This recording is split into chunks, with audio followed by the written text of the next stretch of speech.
¿Alguna vez has sentido que tu fe se tambalea? Que, a pesar de orar, no sientes a Dios. Que, aunque lees la Biblia, las palabras no llegan al corazón. Que, cuando todos alrededor cantan con alegría, tú solo puedes susurrar, Señor, ¿dónde estás? Tal vez te has preguntado, ¿soy el único que duda? ¿Está mal querer creer, pero no poder? ¿Será que ya no soy lo suficientemente fuerte para seguir? Creo, Señor, ayuda a mi incredulidad. Este no es el grito de un incrédulo.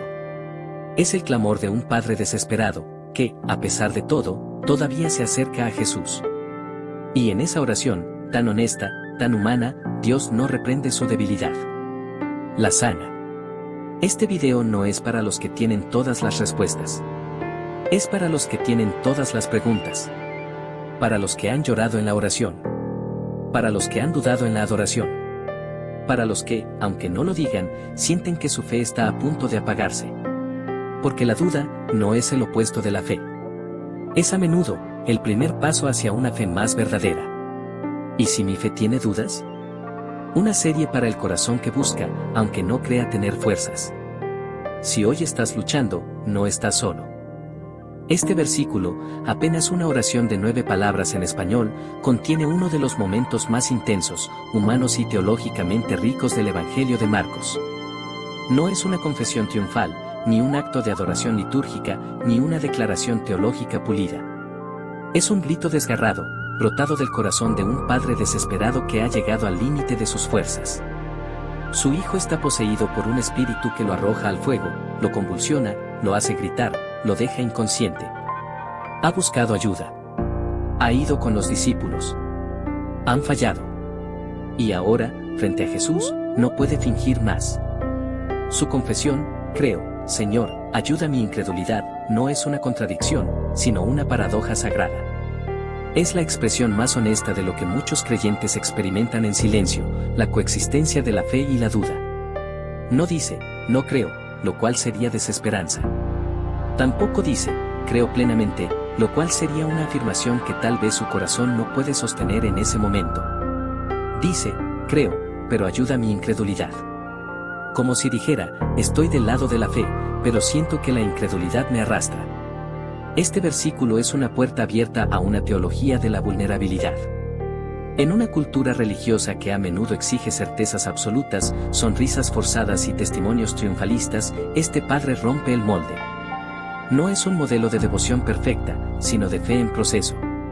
Y sin embargo, es precisamente en esa imperfección donde Dios obra. La fe no es ausencia de duda, sino elección en medio de ella. La palabra griega traducida como incredulidad en Marcos 9:24 es apistia, derivada de pistis, fe. Apistia significa literalmente falta de fe, incapacidad para creer, desconfianza. No es herejía activa, ni rechazo a Dios, sino una condición interior de vacilación.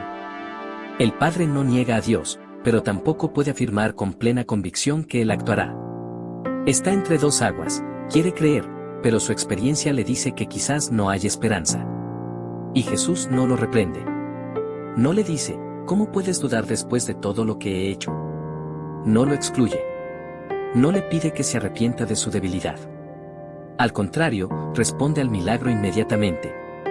Marcos 9:25 dice, Jesús, viendo que la multitud se agolpaba, reprendió al espíritu inmundo, diciéndole, espíritu sordo y mudo, yo te mando, sal de él, y no entres más en él. El milagro ocurre no después de que el hombre resuelva su duda, sino en medio de ella. Esa es la gracia, Dios no espera a que estemos listos para actuar. Actúa cuando estamos quebrantados, cuando solo podemos ofrecer un susurro de fe.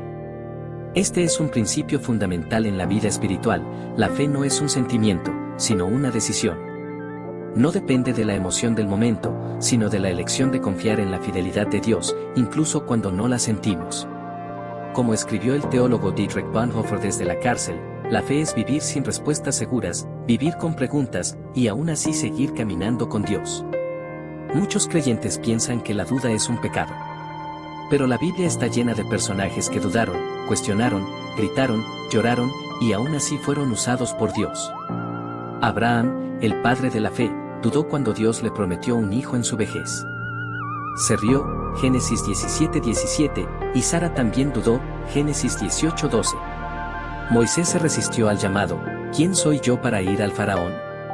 Éxodo 3:11, y pidió señales, Éxodo 4:1. Gedeón pidió 2 señales con el vellón, Jueces 6, 36-40, no por incredulidad, sino por necesidad de confirmación. David, el hombre conforme al corazón de Dios, escribió salmos llenos de angustia, ¿por qué, oh Dios, me has rechazado? Salmo 43, 2, ¿hasta cuándo, Señor? ¿Me olvidarás para siempre? Salmo 13:1. El rey Asaf en el Salmo 73 casi pierde su fe al ver a los malvados prosperar. Jonás huyó de Dios, no por falta de conocimiento, sino por resistencia emocional y teológica. Pedro, al caminar sobre las aguas, comenzó a hundirse cuando dudó, Mateo 14:30. Tomás exigió tocar las heridas de Jesús, Juan 20:25. Juan el Bautista, desde la cárcel, envió a sus discípulos a preguntar, ¿eres tú el que ha de venir, o esperamos a otro? Mateo 11:3. Jesús no lo reprendió, sino que le envió señales de su ministerio. Todos ellos, en su momento de duda, fueron tratados con misericordia. Dios no los desechó. Los guió, los sanó, los usó. La duda como señal de madurez espiritual. Paradójicamente, la ausencia de duda puede ser peligrosa. Una fe que nunca ha sido cuestionada puede ser superficial, basada en tradición, emoción o conformismo. Pero una fe que ha sido sacudida por el sufrimiento, la injusticia, el silencio de Dios o la contradicción intelectual, puede volverse más auténtica. El filósofo y teólogo Paul Tillich decía, la duda no es el opuesto de la fe, sino una parte de ella. La fe madura no teme las preguntas. Las abraza. Sabe que no todas las respuestas están disponibles en esta vida, pero que Dios sí lo está. En el contexto actual, donde el secularismo, el escepticismo científico, el trauma emocional y la crisis de sentido son comunes, la Iglesia necesita una teología que no tema la duda, sino que la redima. No se trata de promover el relativismo, sino de reconocer que la fe verdadera no se construye sobre la negación de la realidad, sino sobre la esperanza en medio de ella. Muchos abandonan la fe no porque dudan, sino porque no encuentran un lugar donde expresar sus dudas sin ser juzgados. La Iglesia debe convertirse en un hospital espiritual, no en un museo de santos perfectos. El padre de Marcos no fue elogiado por su fe inquebrantable. Fue escuchado por su honestidad. Y su hijo fue sanado. Ese es el Evangelio. Dios no salva a los que no tienen dudas, sino a los que acuden a Él con ellas. La oración creo, Señor, ayuda mi incredulidad no es un fracaso. Es un comienzo. Es el primer paso de una fe que no se basa en la perfección, sino en la gracia. Y en ese grito, muchos de nosotros nos reconocemos. Porque no todos los días creemos con fuerza. A veces, solo podemos susurrar, ayúdame. Y eso, en sí mismo, es fe. Este episodio, conocido como la historia de Tomás el Incrédulo, es uno de los momentos más reveladores del Nuevo Testamento sobre la naturaleza de la fe, la legitimidad de la duda y la paciencia de Cristo con los corazones quebrantados. A lo largo de la historia, Tomás ha sido malinterpretado, ridiculizado e incluso convertido en un símbolo de incredulidad negativa. Pero una lectura cuidadosa del texto muestra algo muy distinto. Tomás no es un enemigo de la fe, sino uno de sus mártires más honestos. Su historia no es la de un escéptico frío, sino la de un discípulo profundamente afectado por el trauma de la cruz. Había seguido a Jesús durante 3 años. Lo había visto sanar, enseñar, caminar sobre las aguas, resucitar a Lázaro. Había escuchado sus promesas, donde yo voy, vosotros sabéis el camino, Juan 14:4. Y luego, de repente, todo se derrumbó. Jesús fue arrestado, humillado, crucificado. Y Tomás no estaba allí cuando resucitó. No vio el sepulcro vacío. No escuchó a María Magdalena decir, he visto al Señor. Juan 20:18. Solo escuchó un rumor, ha resucitado. Y en su dolor, Tomás dice algo que muchos de nosotros hemos sentido en silencio, no creeré. La dignidad de la duda, no es desobediencia, sino desesperanza. La palabra griega que usa Tomás es pisteu, creer. Él no dice, no quiero creer, ni esto es una mentira. Dice, no creeré, con una negación fuerte, o pisteus, que en griego denota una decisión firme, casi desesperada. No es una negación intelectual, sino emocional. Es el grito de alguien que ha amado profundamente y ha sido herido. Imaginemos su estado emocional: ha perdido a su maestro, su amigo, su esperanza. Ha puesto todo en juego por él. Y ahora, cuando los demás le dicen que Jesús ha resucitado, no reacciona con alegría, sino con escepticismo. ¿Por qué?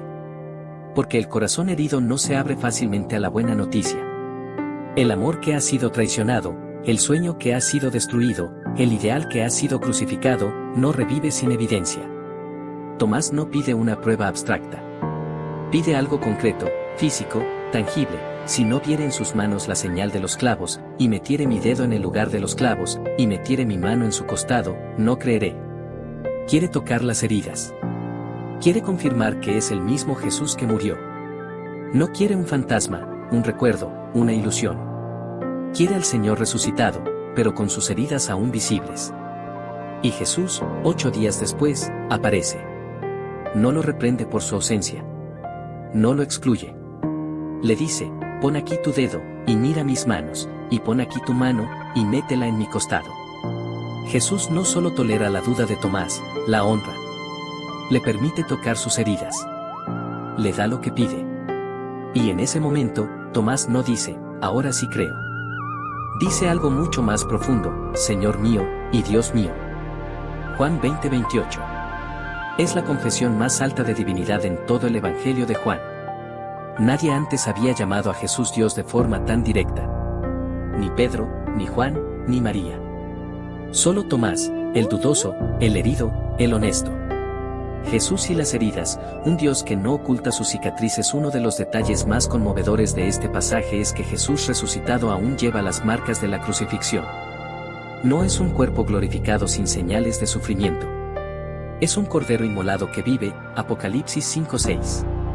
Sus manos, sus pies, su costado siguen marcados. Y no solo eso, las muestra. Esto es teológicamente revolucionario. En un mundo que valora la perfección, la juventud, la ausencia de dolor, Jesús aparece con sus heridas abiertas. No como un signo de derrota, sino como un símbolo de victoria. Las heridas no son borradas, son glorificadas. Son la prueba de que ha sufrido, ha muerto, y ha vencido. Y es precisamente en esas heridas donde Tomás encuentra la fe. No en un milagro espectacular, ni en una voz del cielo, sino en el contacto con el costado traspasado. Allí, en el lugar del sufrimiento, encuentra a Dios. Este es un mensaje poderoso para quienes dudan: Dios no teme nuestras heridas, ni las suyas propias. No es un Dios distante, inaccesible, inmune al dolor. Es un Dios que ha sido herido, que lleva cicatrices, que entiende el sufrimiento. Y por eso, puede entender nuestras dudas. Como escribió el teólogo Hans Urs von Balthasar, el Dios que llora es más divino que el que sonríe. El Dios de la cruz no es un tirano cósmico, sino un Salvador que se identifica con el dolor humano. La bendición de los que no han visto. Después de que Tomás confiesa, Jesús dice: porque me has visto, Tomás, creíste. Bienaventurados los que no han visto, y han creído. Juan 20:29. Esta frase ha sido usada a veces para condenar la duda, como si Jesús estuviera diciendo: tú tuviste que ver, pero los verdaderos creyentes creen sin evidencia. Pero una lectura más cuidadosa muestra otra cosa: Jesús no menosprecia a Tomás, sino que honra su fe, y luego bendice a quienes vendrán después. No dice: qué malo eres por dudar. Sino: tú creíste al ver. Pero hay otros que creerán sin ver, y serán benditos. Es una bendición, no un reproche. Y sin embargo, no niega la necesidad de evidencia para algunos. Tomás necesitaba ver. Y Jesús se lo dio. No todos los corazones creen de la misma manera. Algunos necesitan razonamientos, como Pablo; otros necesitan milagros, como los samaritanos en Hechos 8; otros necesitan relaciones, como el etíope en Hechos 8, 26-39; otros necesitan sufrimiento, como Job. La fe no es un solo camino. Es un sendero diverso, adaptado a cada corazón. La duda como puerta a una fe más profunda. La historia de Tomás no termina en Juan 20.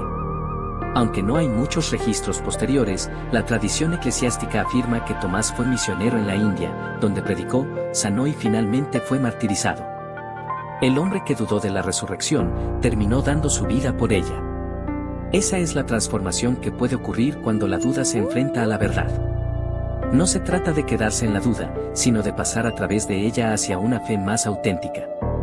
Muchos creyentes tienen una fe de segunda mano, creen porque sus padres creyeron, porque la iglesia lo enseña, porque les conviene. Pero cuando llega la crisis, esa fe se desmorona. La fe que ha sido probada por la duda, en cambio, es más resistente. Como el oro refinado en el fuego, 1 Pedro 1:7, sale más pura. Tomás no es un modelo de incredulidad. Es un modelo de fe honesta. No fingió. No se cayó. Dijo lo que sentía. Y fue escuchado. La duda en la historia de la fe. A lo largo de la historia, muchos grandes creyentes han pasado por crisis de fe. Agustín de Hipona, antes de convertirse, dudó profundamente sobre la existencia de la verdad, el mal, el sentido de la vida. En sus confesiones, escribe, buscábamos la verdad, y la verdad nos buscaba a nosotros. Martín Lutero, en el monasterio, luchó con la culpa y el temor de Dios. Dijo, no podía amar a un Dios que castigaba a los pecadores. Fue solo al descubrir la justificación por la fe que encontró paz. Blaise Pascal, el gran matemático y filósofo, tras una experiencia mística, escribió, Dios de Abraham, Dios de Isaac, Dios de Jacob, no de los filósofos y sabios.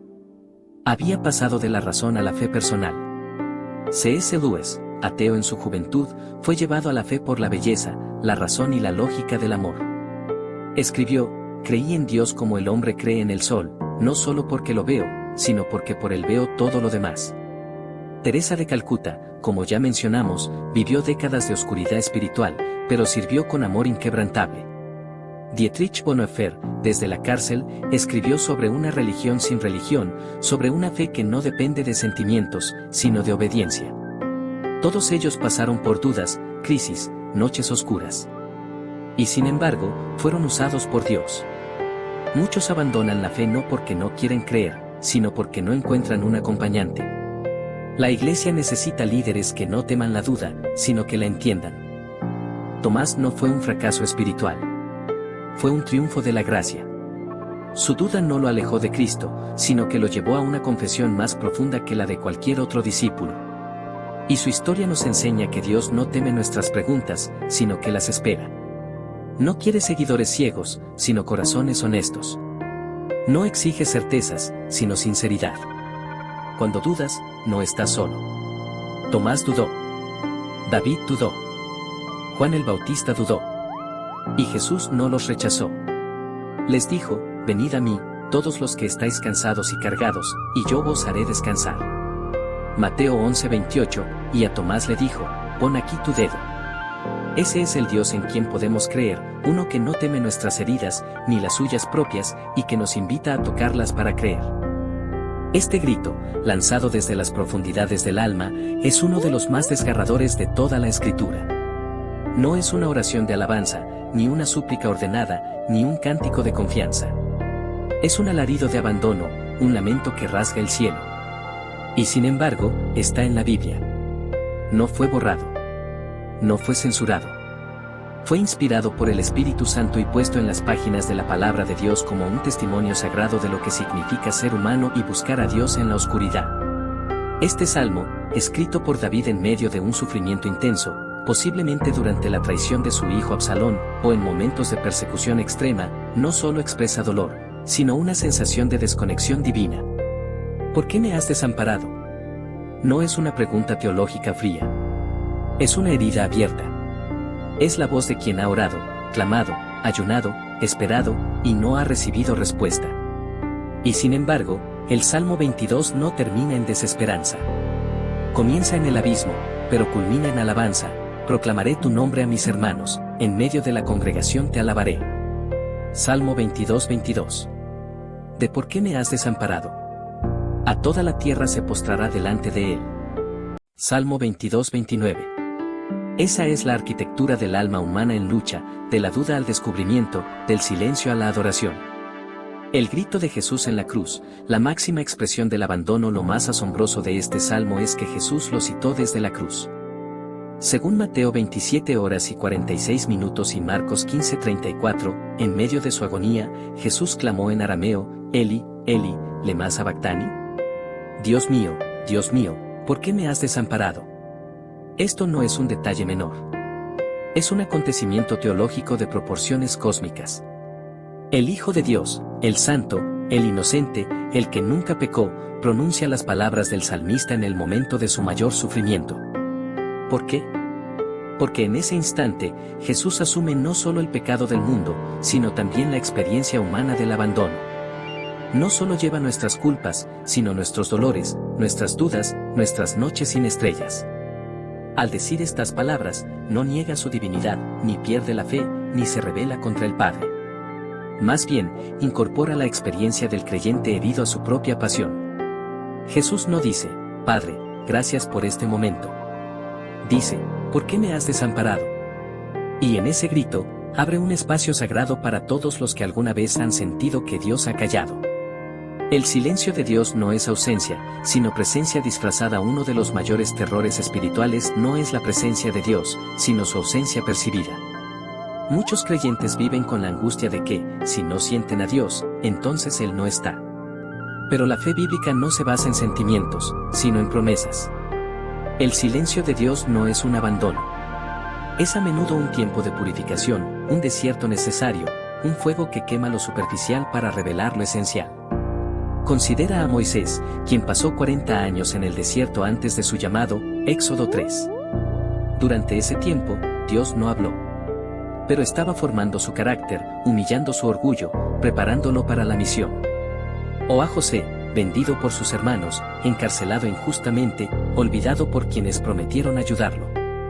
La Biblia dice, pero el Señor estaba con José, Génesis 39 horas y 21 minutos, aunque José no lo sintiera.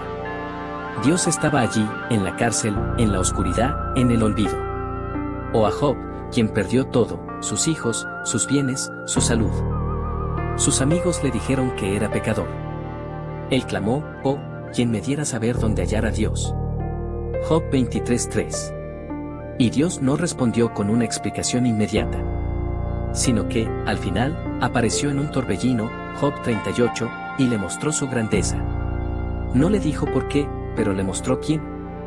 En todos estos casos, el silencio no era ausencia, sino preparación. La noche oscura del alma, un misterio espiritual. El término noche oscura del alma fue acuñado por el místico español San Juan de la Cruz en el siglo XVI. No se refiere a una depresión clínica, aunque puede coincidir con ella, sino a un proceso espiritual en el que el alma es purificada de sus dependencias emocionales, sus consolaciones falsas y su autosuficiencia. En esta noche, Dios retira las sensaciones de su presencia, no para castigar, sino para llevar al creyente a una fe más pura, más desinteresada, más centrada en él mismo y no en lo que él da. San Juan escribió, esta noche oscura es una purificación del alma, en la fe, que la dispone para la unión perfecta con Dios. Es como si Dios dijera, ¿me amas por mí, o por lo que te doy? En la oscuridad, se revela la verdadera motivación del corazón. Este proceso no es agradable. Es doloroso. Es desorientador. Pero es transformador. Como una planta que debe pasar por el invierno para florecer en primavera, el alma necesita tiempos de sequía para crecer en profundidad. El testimonio de Teresa de Calcuta, fe en medio del vacío. Uno de los ejemplos más poderosos de esta realidad es Madre Teresa de Calcuta. Durante casi 5 décadas, desde 1948 hasta su muerte en 1997, vivió en lo que ella llamó una oscuridad interior. En sus cartas privadas, reveladas después de su muerte, escribió, el dolor dentro de mí, esta sensación de ser abandonada por Dios, es tan grande que no puedo expresarlo en palabras. Dios no me habla. No lo siento. No lo veo. Solo hay un vacío y la oscuridad. ¿Dónde está mi fe? A veces me siento como un mendigo en la calle, llamando a una puerta que nunca se abre. Y sin embargo, durante esos mismos años, sirvió a los más pobres de los pobres con un amor inquebrantable. Fundó miles de hogares, cuidó a los moribundos, abrazó a los leprosos, predicó el evangelio con sus manos. Su fe no se basaba en emociones, sino en obediencia. No sentía a Dios, pero lo seguía. No veía milagros, pero actuaba con esperanza. No escuchaba voces, pero servía como si Él estuviera presente. En una carta a un sacerdote, escribió, lo que importa no es lo que siento, sino lo que hago. Y yo sigo amando, porque Él me amó primero. Esa es la esencia de una fe madura, no depender de las sensaciones, sino de la promesa. ¿Por qué Dios calla? Algunas razones bíblicas no siempre entendemos por qué Dios permanece en silencio, pero la Biblia nos da algunas pistas, para que busquemos su rostro, no sus beneficios. Oseas 2, 6-7, a veces, Dios cierra caminos fáciles para que volvamos a Él. Como un padre que no da todo a su hijo de inmediato, para que aprenda a valorar. Para fortalecer nuestra fe, Job 23:10, pero Él conoce mi camino, me ha probado como se prueba el oro. El fuego no destruye el oro, lo purifica. Para que dependamos de Él, no de nosotros mismos, 2 Corintios 12:9, mi gracia te basta, porque mi poder se perfecciona en la debilidad. Cuando no podemos, Él puede. Para que aprendamos a orar con perseverancia, Lucas 18:1-8, la parábola de la viuda y el juez injusto muestra que Dios tarda en responder, no por indiferencia, sino para probar nuestra persistencia. Para que compartamos el sufrimiento de Cristo, Filipenses 3:10, Pablo deseaba conocerle, y la potencia de su resurrección, y la participación de sus padecimientos. El sufrimiento no es un error, sino una puerta a la intimidad con Cristo. ¿Cómo vivir en el silencio de Dios cuando el cielo parece de bronce, cuando las oraciones rebotan, cuando el corazón está seco? ¿Qué hacer? No te culpes por no sentir a Dios, no es obligatorio. La fe es una decisión, no un estado emocional. Sigue obedeciendo como David, que dijo, aunque ande en valle de sombra de muerte, no temeré mal alguno, Salmo 23:4. No dijo que no lo sentía, sino que no temería. Clama con honestidad, usa los salmos de lamento, Salmo 13, 22, 42, 88. Di, Dios, no te siento. Ayúdame. Recuerda las promesas, escribe versículos como, nunca te dejaré, ni te desampararé, Hebreos 13:5.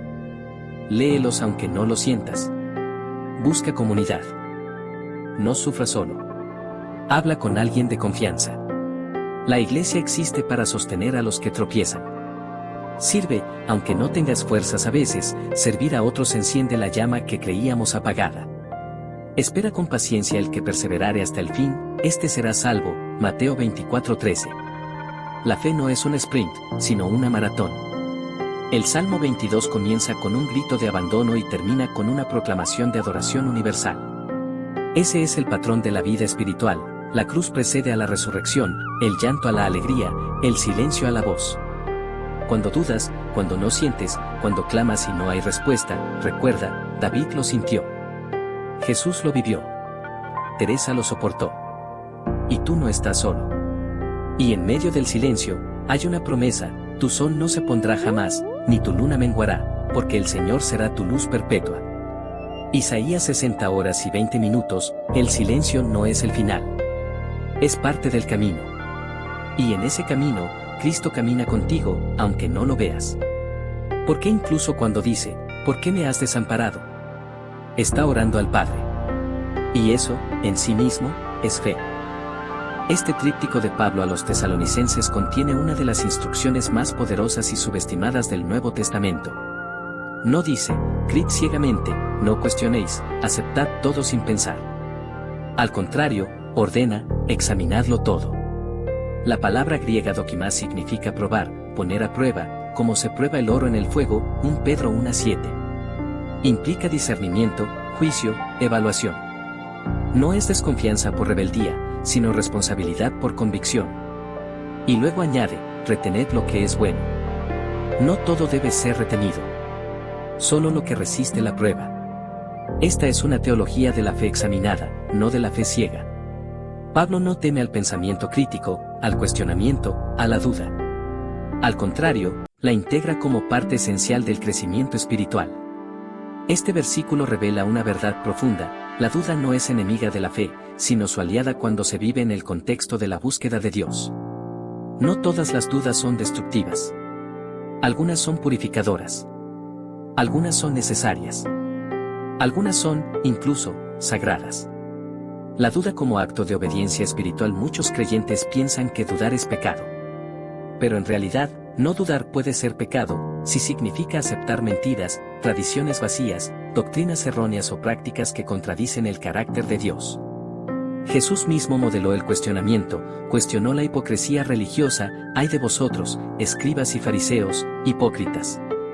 Mateo 23:13, desafió interpretaciones erróneas de la ley, oísteis que fue dicho, pero yo os digo. Mateo 5, rechazó el legalismo, el sábado fue hecho por el hombre, no el hombre por el sábado. Marcos 2:27, Jesús no fue un conformista. Fue un reformador. Y su ministerio comenzó con un acto de duda, la purificación del templo. No aceptó que el lugar de oración se convirtiera en un mercado. Dudó de la legitimidad de un sistema religioso que explotaba a los pobres. En ese sentido, dudar puede ser un acto de fidelidad a Dios, no de traición. Como lo fue para Daniel, que se negó a orar al rey, aunque significaba morir en el foso de los leones, Daniel 6. Dudó de la autoridad humana cuando contradecía a Dios. Josué, que dijo, yo y mi casa serviremos al Señor, Josué 24:15, desafiando la idolatría circundante. Esther, que arriesgó su vida al cuestionar el decreto real, Esther 7. Los apóstoles, que dijeron, es necesario obedecer a Dios antes que a los hombres, Hechos 5:29. La duda, cuando se vive como resistencia al error, es obediencia disfrazada. La Biblia y el modelo del cuestionamiento fiel. La Escritura está llena de personajes que cuestionaron, no por incredulidad, sino por compromiso con la verdad. Abraham, el padre de la fe que negoció con Dios en Génesis 18, Abraham interroga a Dios sobre la destrucción de Sodoma, ¿acaso destruirás al justo con el malvado? Génesis 18:23. No lo hace con arrogancia, sino con temor reverente. Y Dios no lo reprende. Al contrario, dialoga con él. Abraham baja gradualmente de 50 justos a 10, y Dios responde, no destruiré la ciudad por amor a 10. Génesis 18:32, este diálogo no muestra debilidad en Dios, sino misericordia y apertura al diálogo humano. Dios no teme las preguntas de quienes lo aman. Moisés, el líder que dudó de su llamado en Éxodo 3, Dios llama a Moisés desde la zarza ardiente. Y Moisés responde con 5 objeciones, ¿quién soy yo? ¿Qué nombre tengo que darles? ¿Y si no me creen? No soy elocuente. Envía a otro. Y Dios responde a cada una con paciencia, revelación y gracia. No lo desecha. Lo entrena. Lo envía con señales. Lo acompaña. Moisés no fue rechazado por dudar. Fue preparado a través de su duda. Gedeón, el guerrero que pidió señales. Jueces 6 muestra a Gedeón lleno de miedo, duda y necesidad de confirmación. Pide 2 señales con el vellón, primero, que el vellón esté mojado y la tierra seca, luego, que el vellón esté seco y la tierra mojada. Dios no se enoja. Cumple ambas señales. ¿Por qué? Porque Gedeón no dudaba por incredulidad, sino por inseguridad. Y Dios, en su misericordia, le dio lo que necesitaba para actuar. Esto no promueve el escepticismo, sino que revela un Dios que se adapta a nuestra fragilidad. Jeremías, el profeta que clamó en la noche. Jeremías fue llamado a predicar un mensaje difícil, fue perseguido, encarcelado, ignorado. Y en su dolor, clama, ¿por qué es perpetuo mi dolor, y mi herida incurable, que no quiere sanar? Jeremías 15:18, maldito el día en que nací. Jeremías 20:14, pero Dios no lo silencia. Lo sostiene. Le dice, no temas delante de ellos, porque yo estoy contigo para librarte. Jeremías 1:8, la duda de Jeremías no lo descalifica. Lo humaniza. Y lo hace más real, más cercano a nosotros. La duda en la historia de la fe, de Agustín Bonhoeffer. A lo largo de la historia, los grandes avivadores, teólogos y santos han pasado por crisis de fe que los llevaron a una comprensión más profunda de Dios.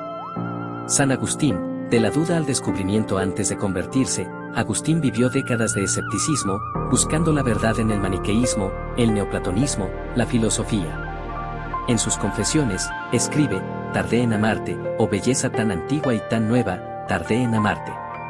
Su duda no fue un obstáculo, sino el camino. Fue a través de la pregunta que encontró la respuesta. Y cuando finalmente se rindió, escribió uno de los libros más influyentes de la historia cristiana.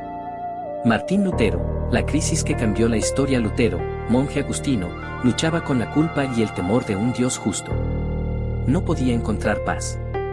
Hasta que, estudiando Romanos 1:17, entendió que el justo vivirá por la fe.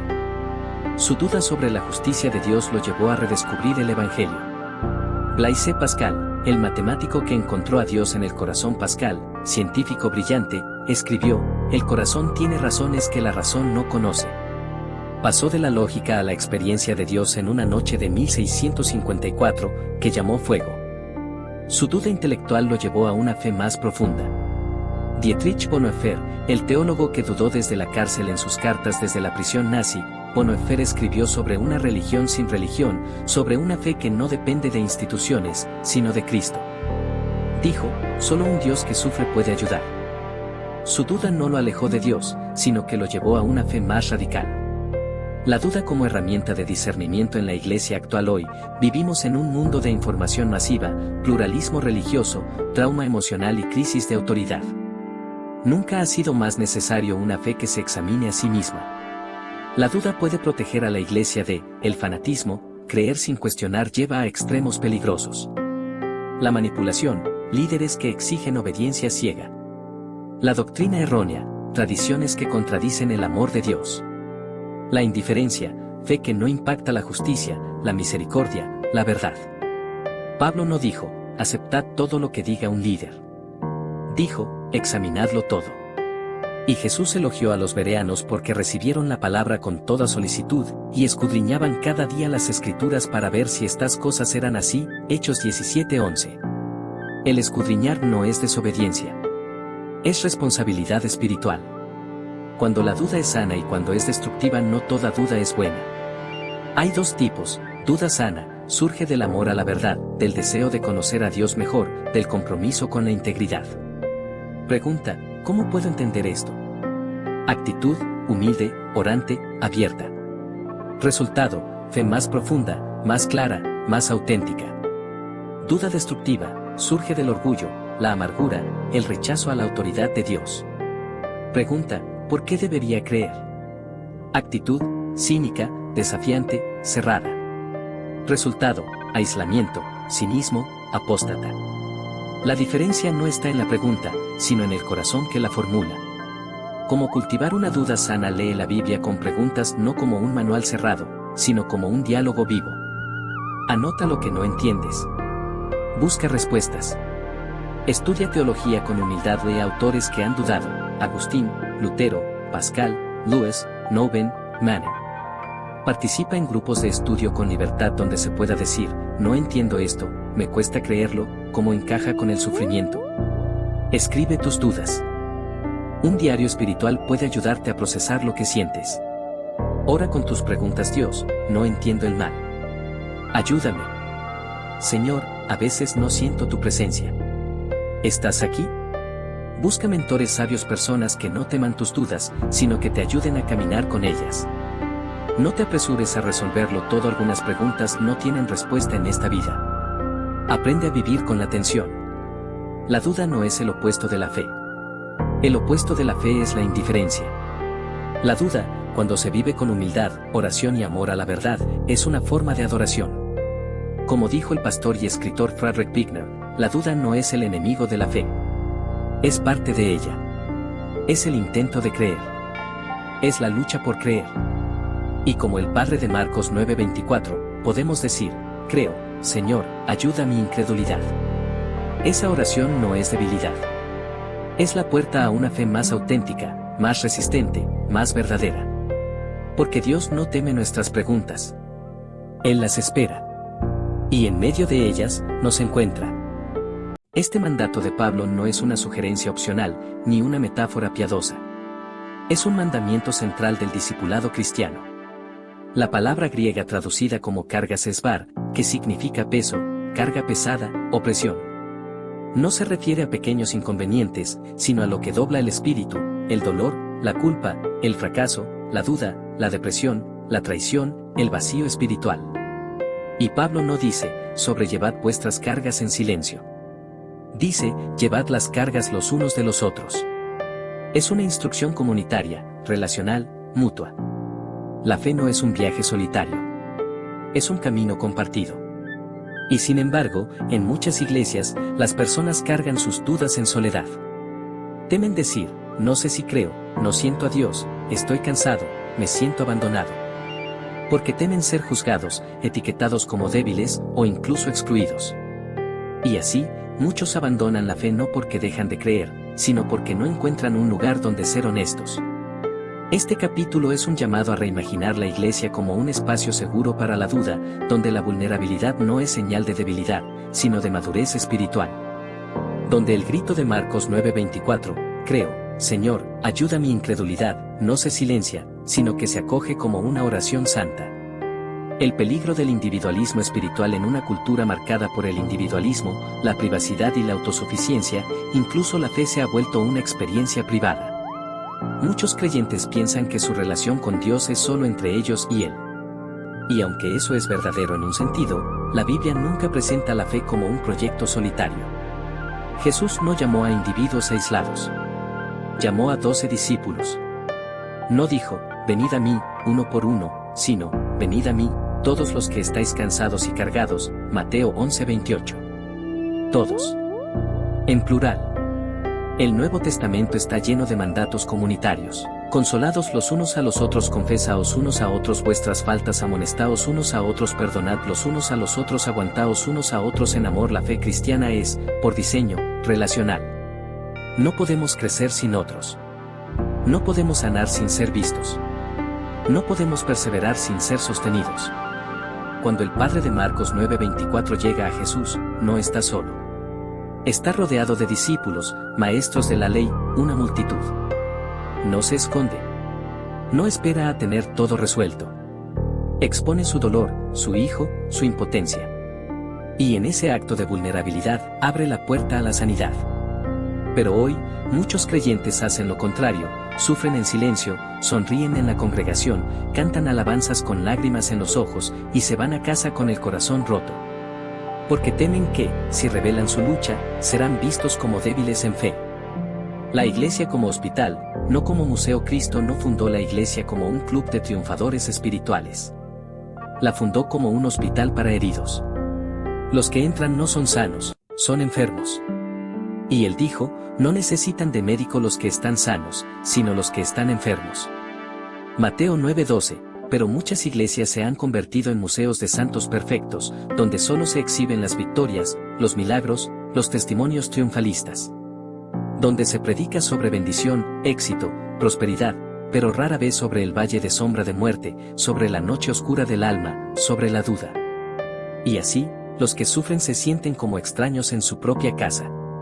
El teólogo Dietrich Bonhoeffer escribió en Vida Común, la comunidad cristiana es un lugar donde se puede decir la verdad sobre uno mismo. Pero ¿cuántas comunidades cristianas permiten decir, estoy deprimido? No creo en Dios hoy. Me siento abandonado. No sé si voy a aguantar. Si no se puede decir esto, entonces la comunidad no es un refugio, sino una fachada. El poder de la confesión compartida. Santiago 5:16 dice, confesaos, pues, vuestras faltas unos a otros, y orad los unos por los otros, para que seáis sanados. La palabra confesar no significa solo admitir pecados. Viene del griego exomologé, que implica una declaración pública de dependencia, de necesidad, de vulnerabilidad. No es humillación, sino liberación. Cuando alguien dice, estoy luchando con la duda, no está debilitando la fe de los demás. Está dándoles permiso para ser honestos también. Porque en ese momento, otros piensan, yo también. Pero nunca lo dije. La confesión compartida rompe el aislamiento. Y el aislamiento es el terreno fértil del desánimo, la desesperanza, la apostasía. He aquí un ejemplo práctico. Imagina un grupo de oración donde todos oran con frases pulidas, gracias, Señor, por tu fidelidad, te alabamos por tu provisión. Y luego, una persona dice, Señor, no siento tu presencia. Estoy seco. Ayúdame. Ese momento no debilita la fe del grupo. La profundiza. Porque introduce autenticidad. Porque recuerda que todos necesitamos gracia. Modelos bíblicos de comunidad vulnerable. La Biblia no idealiza la comunidad. Muestra sus luchas, sus conflictos, sus caídas. Pero también su poder sanador. Los discípulos en la tormenta, Marcos 4:35-41, Jesús y los discípulos están en una barca. Viene una tormenta. Las olas entran. Los discípulos, muchos de ellos pescadores experimentados, están aterrorizados. Despiertan a Jesús: Maestro, ¿no te importa que perezcamos? Marcos 4:38, no dicen, tenemos fe, Señor. Dicen, ¿no te importa? Es una pregunta de dolor, de abandono. Y Jesús los corrige, pero no los rechaza. Los entrena. Y lo hacen juntos. No uno por uno. Todos en la misma barca. Todos temblando. Todos clamando. Pedro negando a Jesús, Mateo 26, 69-75, Pedro, el líder, el que juró fidelidad, niega a Cristo 3 veces. Luego, cuando oye el canto del gallo, salió y lloró amargamente, Mateo 26, 75. No se suicida. No abandona. Llora. Y más tarde, Jesús lo restaura. Pero si Pedro hubiera estado solo, ¿habría tenido esperanza? Fue en comunidad donde fue confrontado, donde falló, donde fue perdonado.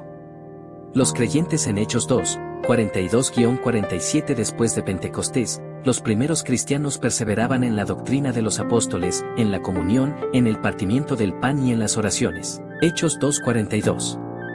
Vivían en comunidad. Compartían bienes. Comían juntos. Alababan a Dios juntos.